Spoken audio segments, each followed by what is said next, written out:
bismillaahi raxmaani raxiim daawadayaal waxaad kusoo dhawaataan warka Ramaal Media qodobada ugu door karoona waxaa ka mid madaxweynaha dowladda Puntland Siciid Cabdullaahi Deni ayaa maanta oo khamiis ah shaaciyay in uu markii ugu horeysay socdaal ku tagi doono magaalada Muqdisho iyo caasimadaha dowlad goboleedyada kale ee dalka. Madaxweyne Siciid Cabdullaahi Deni ayaa magaalada Muqdisho oo kula soo kulmi doona madaxda dowladda federaalka Soomaaliya halka uu caasimadaha dowlad goboleedyada dalka kulamo kala duwan kula soo qaadan doono madaxweynayaasha maamul goboleedyada dalka. Sidoo kale madaxweynaha dowladda Puntland Siciid Cabdullaahi Deni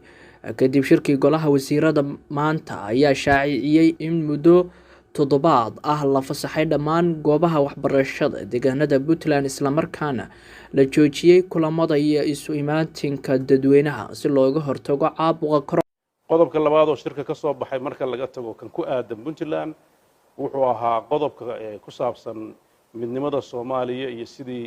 xal waara loogu heli lahaa geedi socodka dowlad dhiska ee Soomaaliya. runtii shirku wuxuu soo bandhigay oo xukuumadda uu soo jeediyay in gogol labadeed la qabto in dalka oo marxalad siyaasadeed oo cakiran ku jira laga saaro inay dowladda Puntland ay gogol dhigto Garowe waan aqbalnay horena waan u aqbalnay haddana waxaan ku celinaynaa annagoo golihii ah inaan aqbalnay inaan gogoshaas dhigno. waxaan sidoo kale goluhu isla gartay inaan aniga iyo wafdi aan hogaaminayo aan ku tagno caasimadda dalka iyo caasimadaha dowladaha xubnaha ka dowladda Soomaaliyeed si aan gogol xaar ugu sameeyno inay gogoshaasi miro dhasho laga soo qayb galo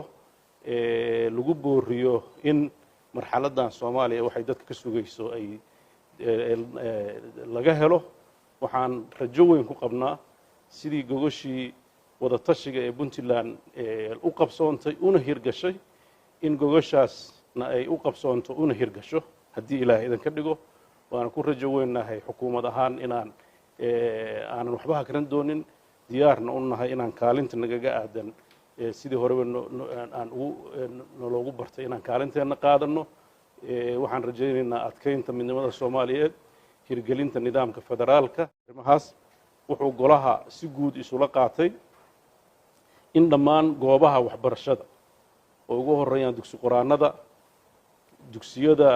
wax lagu bartay hoose dhexe iyo sare iyo jaamacadahaba muddo 2 isbuuc la hakiyo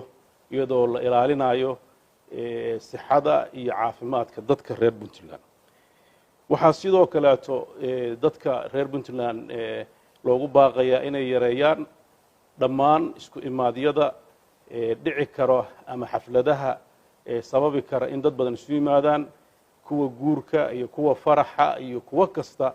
oo samaysmi karo. waxaa hay-adaha dowladda iyo hay-adaha madaxa bannaan ee jooga la farayaa inaysan qaban karin wax shirar ah iyo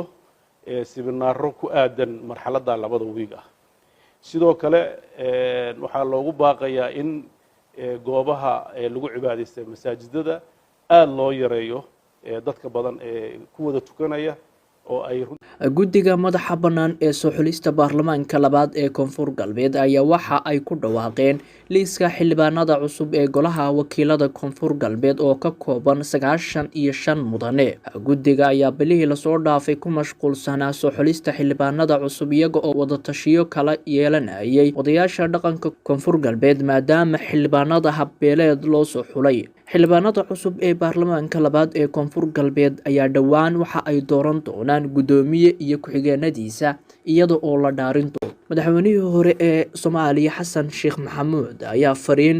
wacyigelin ah u soo diray shacabka Soomaaliyeed isagoo ka codsaday shacabka Soomaaliyeed inay taxadar badan ka muujiyaan iyo inay iska ilaaliyaan cudurka coronavirus oo faraba'an ku haya caalamka.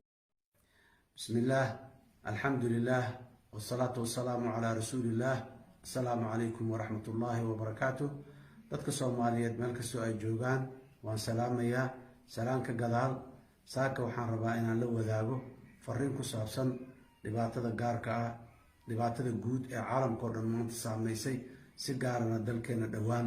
looga sheegay in ay wax ka jiraan. waxaan rabaa dadka Soomaaliyeed koow